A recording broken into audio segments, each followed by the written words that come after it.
Bonjour, Frédéric Janvier, expert comptable. Nous allons parler aujourd'hui du choix que vous allez faire si vous êtes propriétaire d'une société civile immobilière entre l'impôt sur les sociétés ou l'impôt sur le revenu. Ce choix n'est pas évident à faire. Concernant une imposition à l'impôt sur le revenu, l'avantage principal qu'il y a, c'est que vous bénéficiez de ce qu'on appelle une transparence fiscale. C'est-à-dire que c'est le propriétaire des parts sociales qui va engendrer la fiscalité qui va s'appliquer. Donc si c'est une société, par exemple, à l'impôt société qui est propriétaire des parts de la SCI, eh bien on aura une fiscalité pour la partie propriété de la société, eh bien, on aura une fiscalité impôt société. Si par contre, eh c'est vous à titre personnel qui êtes propriétaire des parts de la société, vous êtes soumis à l'impôt sur le revenu et donc ce sera directement l'impôt sur le revenu qui va s'appliquer. Vous avez la possibilité également, si vos revenus n'excèdent pas 15 000 € par an, vous avez la possibilité de choisir un régime du microfoncier et donc vous serez imposé directement sur les revenus locatifs que vous avez eus, déduction faite d'un abattement de 30%.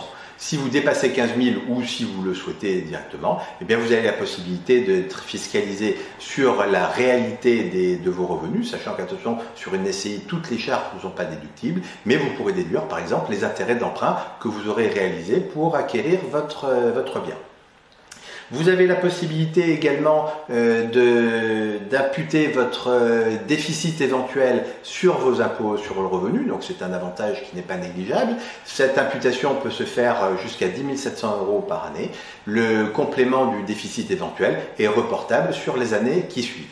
Enfin, eh bien, vous avez la possibilité d'avoir un abattement, quand vous allez revendre votre bien, eh bien, vous aurez un abattement qui va se faire, un abattement chaque année, qui fait qu'au bout de 25 ans, eh bien, vous ne serez plus imposable du tout sur la plus-value que vous pourrez réaliser sur la vente de votre immeuble. Donc c'est intéressant, quand les biens augmentent de valeur, eh bien, vous pouvez récupérer un immeuble sans payer de plus-value à la sortie.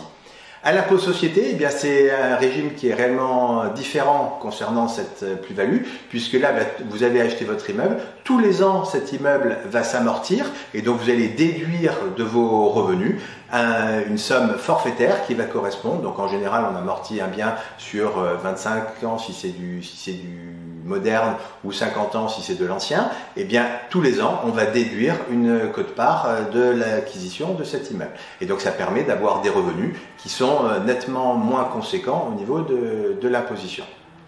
Par contre, eh bien, effectivement, lorsque vous allez revendre ce bien, eh bien, là, on va recalculer la plus-value entre le prix de vente moins le prix d'achat, mais on va rajouter à cette plus-value les amortissements dont vous avez bénéficié pendant toute la durée de détention de ce bien. Donc ce qui va augmenter au moment de la vente la plus-value que vous allez réaliser. Et là, par contre, vous allez être taxé effectivement normalement donc à 18%. Donc ça c'est le premier avantage que vous avez sur l'impôt société, donc c'est cette possibilité de déduire.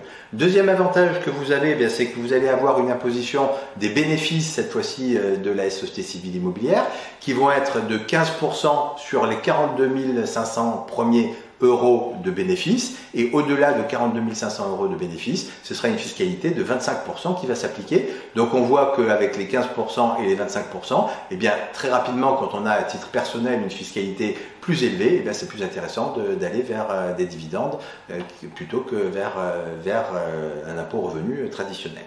Et puis sur ces dividendes, vous avez la possibilité, une fois que vous les récupérez, eh bien alors d'abord vous avez la possibilité de ne pas les récupérer, donc de les laisser à la société qui ainsi va pouvoir continuer à se développer.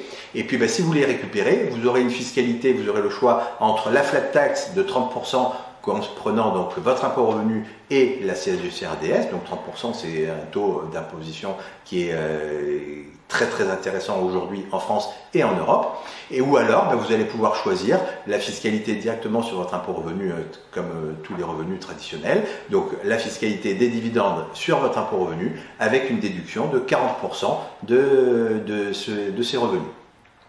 Dans tous les cas, en conclusion, ce qu'il faut retenir, c'est que le calcul, eh bien, vous avez globalement, on peut dire que quand on a une tranche d'imposition qui est inférieure à 28%, ça peut être plutôt intéressant de rester sur une fiscalité de la SCI à l'impôt sur le revenu. Et quand on est dans une tranche d'imposition au-delà des 28%, ça va être généralement plus intéressant de de faire une option pour l'impôt sur les sociétés. Par contre, effectivement, on ne peut pas dire comme ça si c'est plus intéressant ou pas plus intéressant. Il faut faire les calculs et véritablement sur la durée estimée de détention. Donc, si vous avez un bien que vous estimez que vous allez conserver 20 ans, il faudra faire les calculs sur 20 ans. C'est des projections que vous allez faire sur du long terme pour savoir si c'est plus intéressant impôt revenu ou impôt société. Sachant que si vous avez en plus des emprunts à faire et que vous devez rembourser forcément ces emprunts, eh bien vous allez être obligé de prendre des revenus complémentaires pour pouvoir rembourser. Et sur ces revenus, vous allez avoir des cotisations sociales qui vont s'appliquer et qui peuvent très largement pénaliser votre investissement, et donc il faut vraiment que vous fassiez le calcul sur la période. À titre indicatif, nous avons un immeuble qui est pas très loin de chez nous sur lequel nous avons fait les calculs il y a maintenant presque un an, et sur un investissement de 1 million, c'était un investissement de 1,8 million qui était réalisé sur la durée de détention estimée par les dirigeants de 25 ans. C'était quasiment 1 million, c'était quasiment 2 millions qui étaient économisés en matière de cotisation sociale et d'impôts en prenant une option impôt société par rapport à un impôt revenu. Donc véritablement, on fait les calculs pour savoir ce qui est le plus intéressant des deux. Vous avez des demandes particulières, vous voulez que nous fassions les calculs pour vous, que nous expliquions bien comment les faire, vous n'hésitez pas à revenir vers nous pour davantage de renseignements. Vous n'hésitez pas non plus si vous avez des questions en matière fiscale, sociale, de gestion de votre entreprise, nous serons toujours là pour vous renseigner. Si cette vidéo vous a intéressé, vous n'oubliez pas, pour nous faire plaisir et nous encourager, à liker, vous partagez très largement autour de vous, auprès de vos amis, s'ils ont besoin de renseignements. Et puis, abonnez-vous pour recevoir tous les jours de nouvelles actualités. À très vite, au revoir.